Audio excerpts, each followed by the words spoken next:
what's going on, everybody? Welcome to another episode of the Battlefield Project Podcast. This is the podcast for people who understand that life is a battle and only the strong will thrive.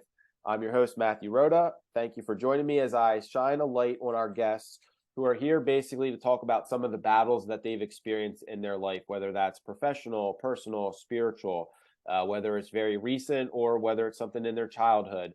I'm basically looking to shine a light on people to let everybody out there know that we all have our own struggles and battles. The successful people are the ones who have the fortitude, strength, resilience, courage, whatever you want to call it, to fight those battles head on. And then we're going to hear about the life that they live. So today here, I've got one of my good friends, Dustin. I say good friend. I've never met him in person, but we're good Facebook friends, and I love following along with his posts. He's got bunch of inspirational content, just a good overall dude. So I'm really happy to have you here, Dustin. Thanks for joining me, man. Hey man, I appreciate it. And like we were just talking, I know you ain't feeling the greatest, so I just honor you for stepping up in the battlefield when it's not easy, when the going gets tough, and you still show up and do the work, man. That's really what it's all about. So thank you. I appreciate it. So real quick little bio here for Dustin. Dustin Johnson is on a mission to help people live a healthy and fulfilling life. Probably no better mission you could have in this world. He's been married for 13 years. He's a best-selling author, motivational speaker, fitness and life coach who is focused on helping people build strength through their struggle. As an avid follower of Jesus Christ, Dustin has a strong desire to share his testimony in this world. He's making impacts he never thought possible in ways he never thought possible and is showing others that they can do it too. I love the, I get a lot of bios here. I love the what is it? 1, 2, 3. Strength, build strength through struggle. I mean, if that doesn't summarize the gist of this podcast in general and probably a lot of what you do in life, I don't think much could, man. That says it all. We all go through struggles, but what do you do with that struggle? You build strength from it. So thanks for being here, man. The floor is yours. I'm excited to hear about some of the battles you faced and what you've done to overcome them. Yeah, man. Thank you again for having me on there. And I know you probably know this, but the best-selling author part, I literally wrote a book called Strength Through Struggle. Beautiful. And it really is my testimony to not only God, but all the things that we've been through and all the things that we struggle with. Growing up, played sports my whole life, absolutely loved it. About midway through my sophomore year, kind of got caught up in some stuff and ended up quitting sports altogether. For me, that was like the end of, like, I hated school. There was no reason to go no more. And I just kind of mustered my way through, started kind of falling off track, starting to smoke cigarettes and do dumb stuff, chase girls, do all that. By the time I was a senior, I graduated at midterm because I couldn't take it anymore. It was like, I need to get out of school, but I was still, on a mission to make money. And I was sort of running downhill. By the time I turned 19, I had knocked up my girlfriend and we actually had an abortion. And so that was like the tornado that sent me spiraling out of control. It affected me way worse than I realized. From there, it was drugs and alcohol and women and partying and the whole thing. By the time I turned 21, I got the great opportunity to work for a major railroad in this country. And so I was traveling all over the country, building railroad bridges, and I was 21 years old. I was making probably too much money with zero supervision, and literally, man, it was, close the bar down every night, chasing ladies at the bar, doing everything that was against what I believed in or what I knew to be doing. It was just that stage of my life. Thankfully for me, at 23, I met my wife. But from there, man, it still didn't get all sunshine and rainbows. The night that I met her, she actually told me that she was just diagnosed with a disease called endometriosis, and she was having surgeries for it. And it's a female situation that has to do with their uterus and ovaries and things like that. And so when literally the second she told me that, I was just like, oh, that's okay. Like, I've already had an abortion. I'm probably just not supposed to have kids. Like, God's probably just punishing me, right? And so that was how we started, man. Like, and so for the next, I waited like 6 months and I asked her to marry me. I knew the day that I met her that she was like different than anything that I had ever seen before, man. She had like this orange hue around her, and I was just like, I had never seen nothing like this before. So I knew that she was different, man, but I think she needed to be different because we was going to go through all kind of stuff. We got married in 2009. And for the next 3 years, she went surgery after surgery after surgery for endometriosis. And along that way, I started using her prescription pain pills. So I was playing in a volleyball tournament, bent my elbow backwards, didn't turn out well. She was like, "Here, babe, I got these. These will help with your pain." And Yep. man, I'm here to tell you, it was like freaking Twilight Zone. I just Yeah. took off zooming. So for I literally went, weekends I was taking them, drinking, doing all that too. By the time we got to 2012, on our third anniversary, she actually had to have a hysterectomy for Okay. endometriosis. It was so bad. She was Yeah. on her fifth or sixth surgery, and it was like she was miserable, and we needed Yeah. her life back. And so we made a decision to not be able to have children, obviously. Yep. I was 20, I think I was 27, she was 26. Okay. um and it was a real lonely time, man. It was a real depressive time. It was a real, like, as a man, watching your wife go through something that you can do absolutely nothing about Yeah. is like real tough. Now, don't act like I'm taking anything from her. Like, I can't imagine what she Yeah. was experiencing. I can only speak from my perspective. And that is like, if she trips and falls, you can like pick her up and carry her. If she breaks, Yep. like, you know what I'm saying? But like, this was some internal problems that literally I could like rub her back and tell her I'm here for Yeah. you. You know what I Yep. mean? And that's tough. And so she got a hysterectomy on our third wedding anniversary. And about 4 months later, I flew to a treatment center in Knoxville, Tennessee. I was taking 6,000 milligrams of prescription pain pills a day. Wow. Yeah, it took off that fast. At the time, I was the president of a motorcycle club. Like, we had completely spiraled out of control. We had, we were running 100 miles an hour as fast as we could, as Yeah. long as we could. And it all just came to a head, man. She was sick. I was sick. Yeah. We were both extremely overweight. I'm sure you've seen the funny picture of my hair all over. Yeah. That was literally like 3 months before I checked into treatment. Okay. But yeah, man, I was smoking 3 packs of cigarettes a day. We were drinking every day, like 6,000 milligrams of prescription pills. Like, yeah, Heavy and duty. that was a decade ago. Pretty much now. It was a decade ago. Yeah. So from there, right? What happens when you go through this type of life change? Like, when I got home from treatment, man, we were in debt up to our eyeballs because we was just freaking trying to get by. Our Yep. relationship sucked. Like, no intimacy, no sexual contact. Obviously, she had been struggling. Yep.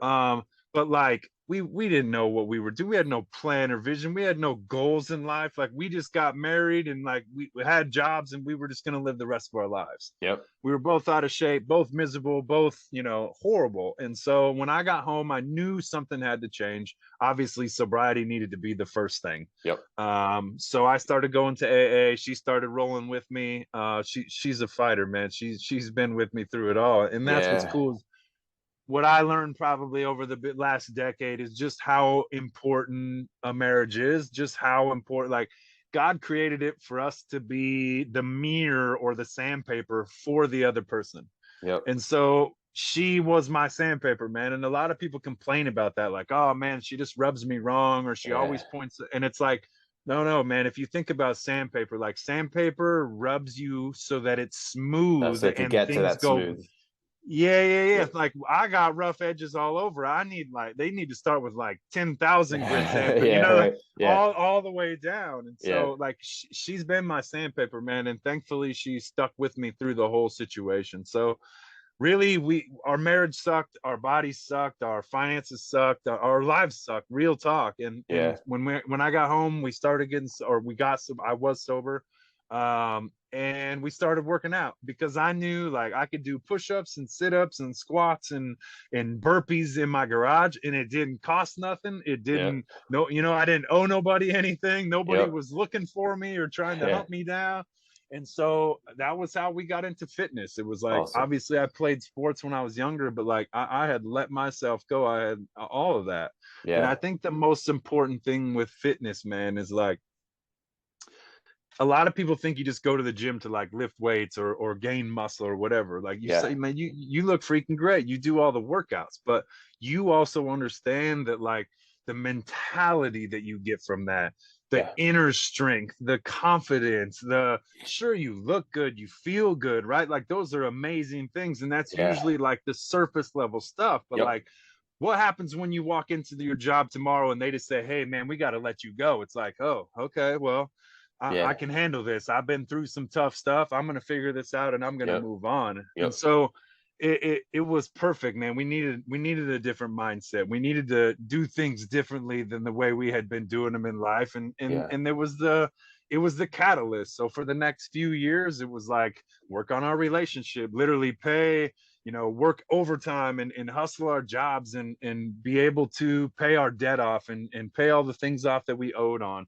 We started working on our relationship, and in about 2017, her dog had passed away. We didn't know what we were doing. We were both working like we were doing the American dream, like 2 vacations a year. Yeah. Both of us work a good job. You know what I mean? And it was just like, what are we doing? And, Yeah. and so she was always envious that I got to travel all over the country with the railroad, and I was Yeah. always envious that she got to stay at home. And so I just said, hey, how about we sell everything that we own and we hit the freaking road and you travel with me? And it was like, Awesome. yeah, let's do it. And Yeah. so all of 2017, man, we literally sold everything that we own. We got down to 6 totes, them black and yellow Yeah. totes Yeah. worth of stuff total. Like we gave That's away all the incredible. family heirlooms and Yeah. took pictures of stuff. Like we literally got down to 6 totes worth of stuff in all of 2018. I traveled and she traveled with me. We traveled like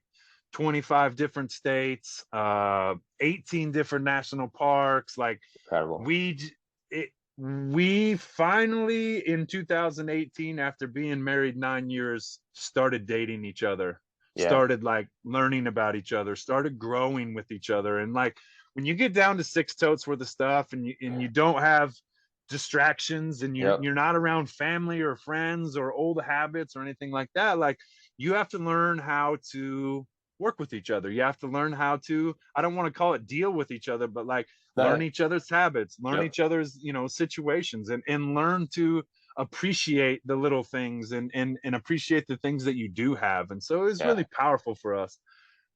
2019, we decided, you know what, we could travel on our own. So let's build a school bus. And that's literally what I'm sitting in right now. That's phenomenal. Um, yeah. So we traveled all of 2018 and all of 2019 with the railroad. By the January 1st, 2020, we moved into this school bus and traveled the first half of 2020. Obviously, there was Yeah. a pandemic that came in the midst of that, Yeah. and it slowed us down. It just got real weird. States were having quarantines, and you were Yeah. having to text message. It was just like a real pain. Thankfully, we were in Salt Lake City. We had a really good friend that was literally about to build one of the biggest freaking apparel companies on the planet. And so he said, hey, how about you help me out for 90 days? Let's get the apparel off the ground and we'll see what happens. So Tanya and I actually got a apartment in Salt Lake City. Okay. Um, and for the next 11 months, we took an apparel company from about $2,000 a month to $4.5 million in 11 months. Wow. I'm gonna take a shot in the dark. Is it Lions Not Sheep? Yeah, yeah, All right. yep. I just know because it's all like I know that's where they're either headquartered or were headquartered. So that was Yeah, like very cool, man. yeah, yeah. So it was so cool, man. It was a perfect storm. We hit kind of the pandemic situation, Yep. and people were looking for a way to speak out, and we were that message for them. So it was Yeah. really rad, man. Totally honored to be able to do that and learn and grow. Like every day was figure it out, find the Yeah. struggles, because like none of us, me, Sean, Alex, and Tanya, were basically the ones that like took off with the company. And Yeah. so four people, none of us had ever done apparel before, none of us had ever done, it was like shoot from the hip, Yeah. figure it out, do what you can, new Moves. step tomorrow. Yeah. Yeah, Yeah. because like and it grew so fast. Like even if you plan today for 500 packages tomorrow and you show up and there's 900, it's like, oh man, now what do we do? Yeah. How Hey, do we figure this out? we need more people, we need more machines, we need more Yeah. stuff. And so it was always like finding the problem, solving Yeah. the problem, moving forward with it. And so that was a really, really cool skill for us to learn and get Yeah. to be a part of. Honored to be able to do that. About a year into that, we knew it was time for us to hit the road again. We had been Yeah. doing nutrition and fitness online and things like that.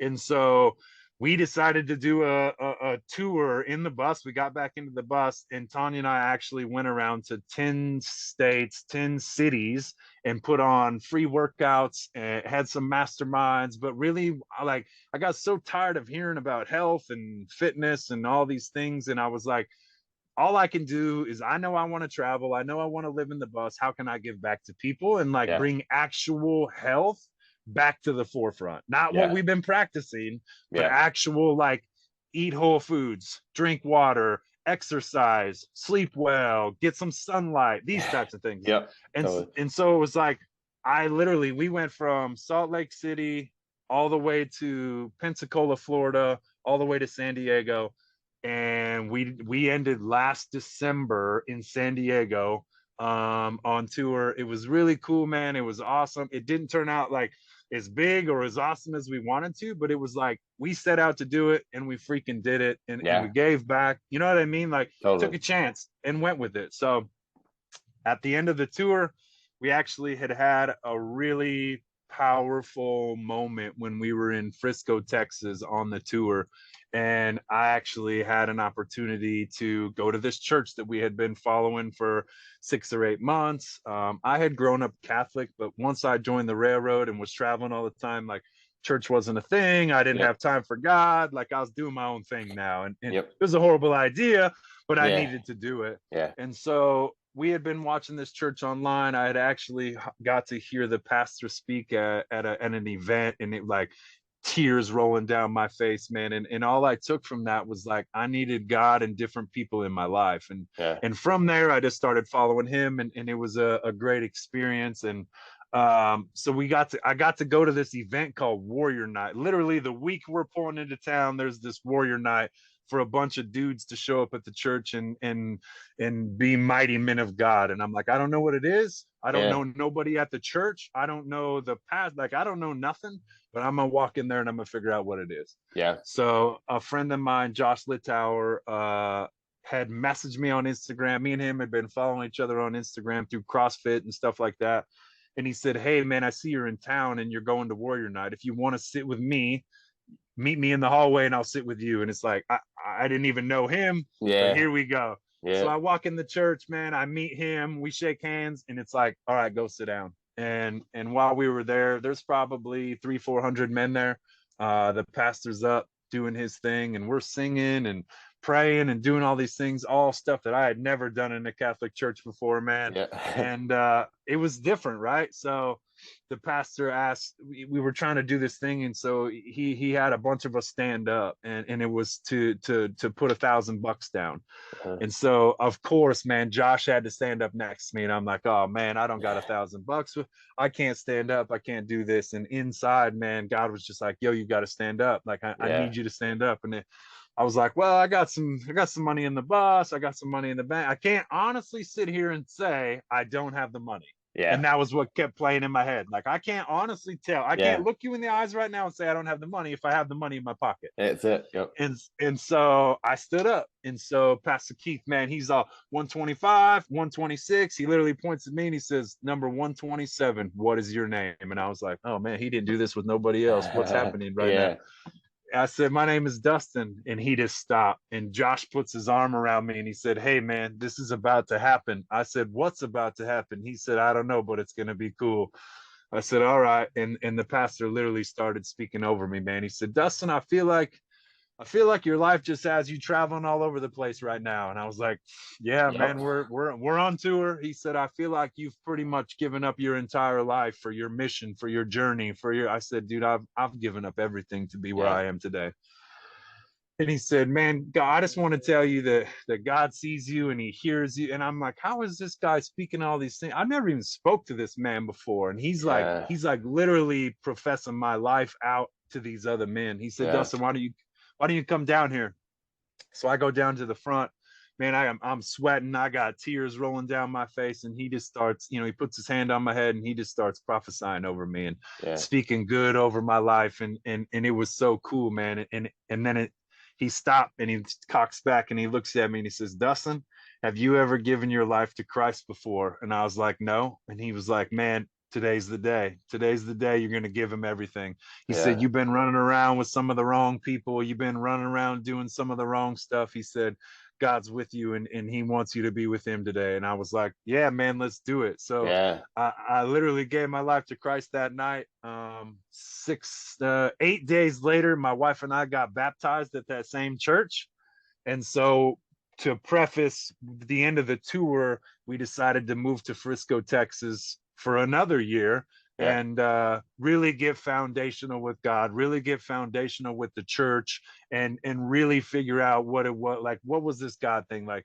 I'm Yeah. a all in type of person. So ever since I did this whole warrior night thing, like my heart's just been on fire for God and everything that he has and the whole process, like it's a whole thing, right?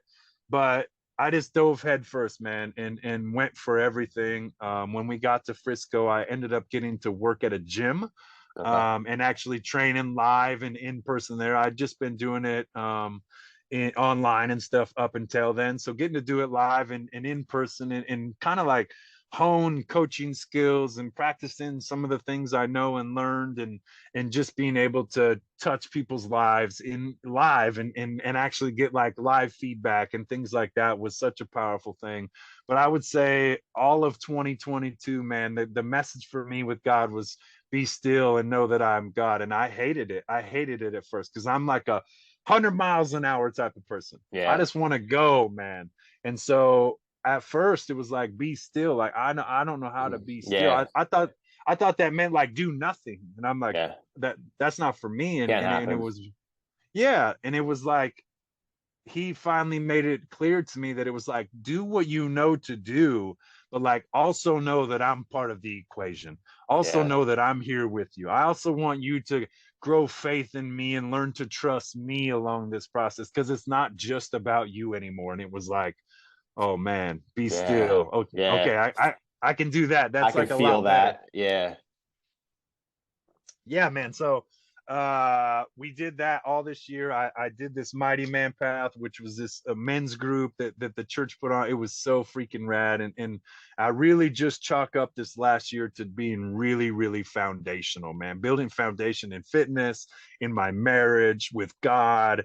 You know, I when I gave my life to Christ last year, I actually got sober for the second time. I had slipped up and been smoking a bunch of dope again. Yeah. And when I got baptized, I said, listen, man, if God can cleanse me on the outside, I can clean myself on the inside. And Yeah. so I'm about 15 months sober now. Awesome, man. No, yeah, Nothing. no looking back. There's no like I was listening to a pastor one time and he said it really cool and he was talking about pornography, right? Because it's a huge problem. Like Yeah. most people don't realize this, but the internet, like as a whole, 30% of the internet is pornography. Is it And I don't really? see it. Yeah, like exactly, man. Like Jesus. it's 30%? That's insane. 30%. And Wow. like I'm not looking for it, you're not looking for it, but Yeah. the people are looking for it. Almost a third of the entire internet is Wow. pornography. Yeah, and so it's a huge problem, right? Yeah. And so this pastor said like he was struggling with pornography and the Holy Spirit had spoke to him and he said every time I typed in www dot, it was like he got that ringing in his chest, that little Yeah. ping like, Yeah. hey, we're past this and we Yeah. don't need to do this anymore. And so for me it was like I'm past that now. It's Yeah. been 15 months. You know, it's one of them like sure I would love to roll a joint and sit around a fire or have Yep. a whiskey, but it's like I've been there, man. I've been Yeah. down that road and I know how it ends up. I know it never stops with one. It Yep. always takes me farther than I want to go, makes me stay longer than I want to stay, and makes me Yeah. pay more than I want to pay. And Yeah. and so it's just like I'm done with that, man. I'm past that. You know what I'm Yeah. saying? Damn, man. Holy crap. Like, what a cool story. Like, Yeah. I've heard a lot of, like, no, not a lot, but I think maybe this is episode 15 or whatever it is, but like that packing everything up in 6 totes or whatever it was, 6 or 7 totes, like Yeah. in that in and of itself is like amazing. And then, knowing your wife for, what'd you say, like 9 years before you really like connected with her, but like, partners, but like then through that growth, like actually like really start to connect with them, like develop that relationship with her. And then, from gang, like not me gang, like bike gangs to like, Yeah. God, like So what, I don't even know like how to try to formulate my thought right now. Like Go, man.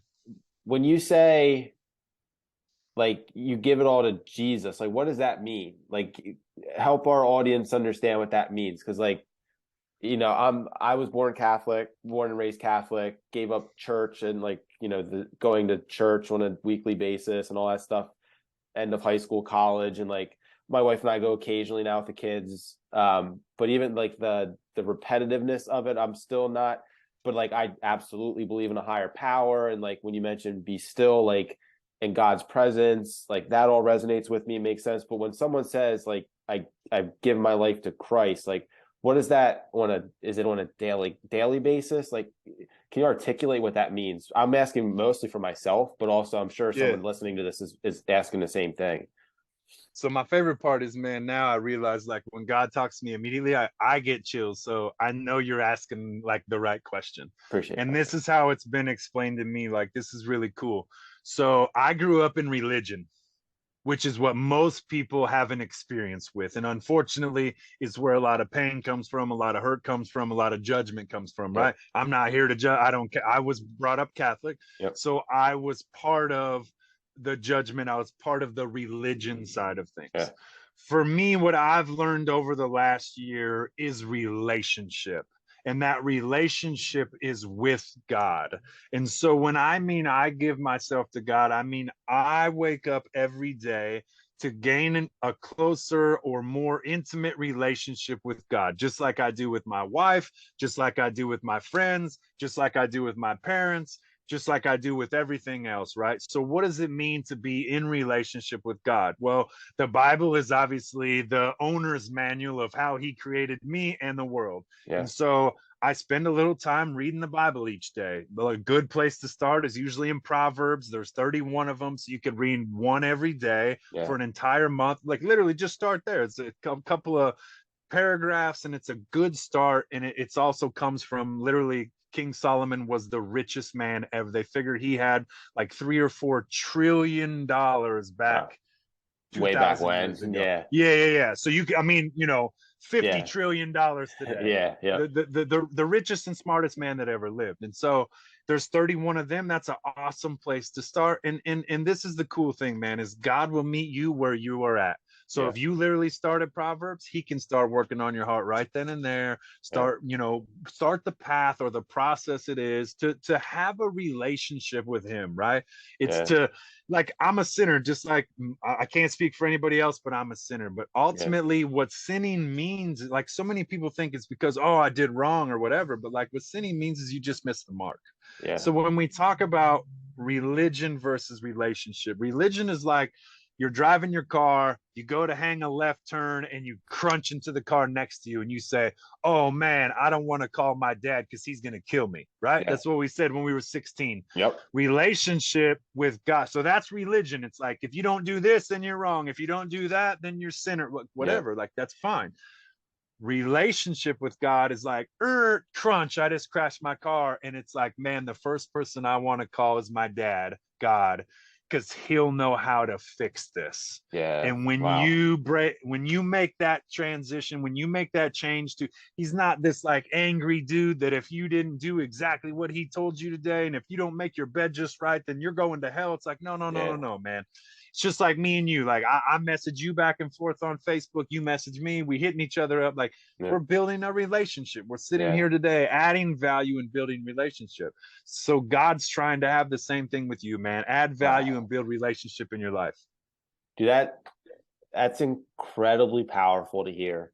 And like, as I kind of preface that question with like, I'm spiritual, I have faith, I believe higher powers.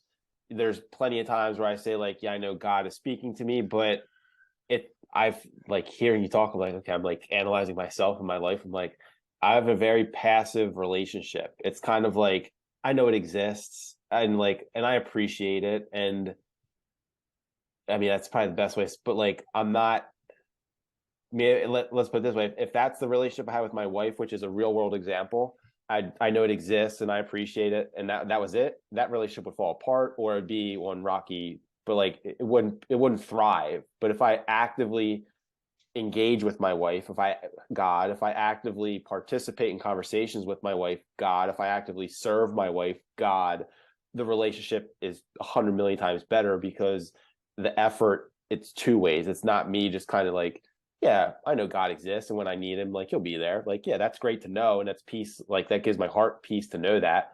But is that fair to God that, like, it's always like, hey, when I need you, I know it's there. And like, if I kind of want to feel some reassurance, hey, thanks, I know you're there. And he's just like up there watching me like, yeah, but like, I want to like talk to you all the time. And I want to have a relationship with you all the time, not just when you kind of need it. So, man, I never really thought of it like that. I've never heard it explained like that. I've never thought of it like that. So thank you. Let me say this, because this is what was kind of speaking to me. I believe Christians, you've heard the term lukewarm Christian, right? Yep. So being saved or salvation is to be cleaned of your sins, right? And made whole again, which is cool. That's the hearing part. Yeah. So you hear, it's like, okay, you're saved, whatever, whatever. But in the Bible, it says you got to be a hearer of the word and a doer of the word. Yeah. And so if to be a doer of the word, it means it's going to take action.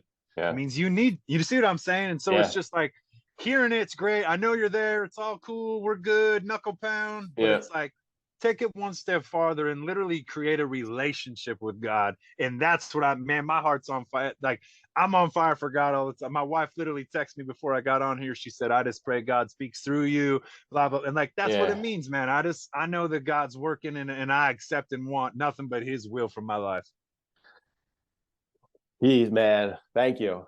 Usually I Yeah. try to like summarize stuff at the end. I go back and pull like tidbits out that I'm like, I don't even want to say anything else. Like I feel like Yeah. you've said it all. I feel like that message, if you need to rewind it and rehear it, like I'm gonna be honest with you. Like I haven't touched the Bible in, I don't know, since I was in grade school, and probably was told I had to read the Bible if I even did it back then. Exactly. But back then I was probably like, okay, I'll read the Bible. But like I'm sitting here, I'm like, I don't know if you can buy them on Amazon. Shame on me for saying I buy stuff on Amazon. I do, but like Yeah. I feel like I want to get a Bible and start like reading the proverb once a day, just to like see. I mean, and I don't say that kind of lightly, like, oh, my podcast guest said I should read. I'm going to go read the Bible, just to like set like something about the way you just presented that and clicked for me in some way that I feel like, and I don't know what that means. I don't know if, I don't know what that means, but I feel like that's a starting point that I want to start and It then see means where that it you get to takes. find out. It Yeah, means you get to exactly. find out.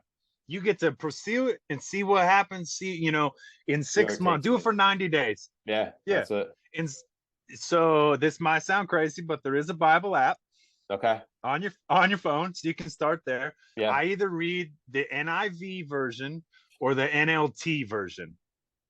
Okay. Both of them, like I can't do the like a man thinketh and blah, like that doesn't make any Yeah. sense to me. Agreed. So the NIV and the NLT will be like understandable. It'll Okay. help you. You know what I'm saying? Yeah. But yeah, you can absolutely get a Bible from the Amazon, dude. You can get all Yeah. like, but there's literally like 800 different versions of the Bible. So Okay. those two are a great starting point. Okay. And we'll get you started. Like that's the point, man. Get started, try it out, pursue Yeah. it. And at the worst case scenario, in 90 days, absolutely nothing's happened. And you can say, man, Dustin was the dumbest podcast I ever listened to, and it never did anything. I mean, I won't say that. I doubt I might say it didn't resonate with me like I hoped moving on, but Yeah. no, man, this Yeah. conversation I would never label anything but powerful because, again, whether it totally changes the projection of my life or someone else listen to it, I'm very certain that this will change a life or like many lives. So thank you, Yeah. man. For sure. Yeah, so Man, November 20th, yep. November 20th, we moved back into the bus and now we're actually traveling the country again. We're going to try to hit up 15 national parks this year. We already got one, so we're down to 14.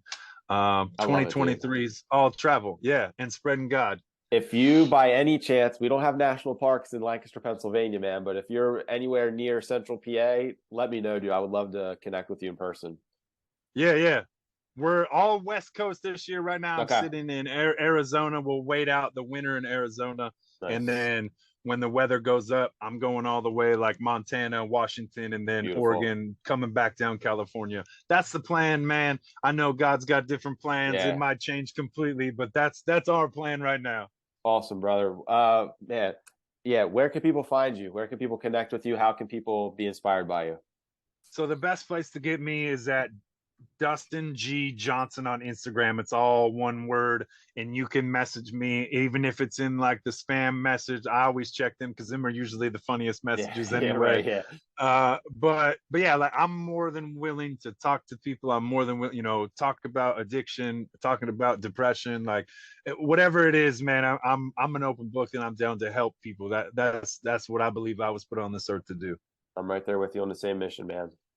Yeah. Awesome, brother. Well, thank you very, very, very much. And to our audience who's listening to this episode, if you got any value from it, which, if you're still listening to it, I'm positive you have. I'd appreciate you sharing it with a friend or family member who you think needs to hear this message.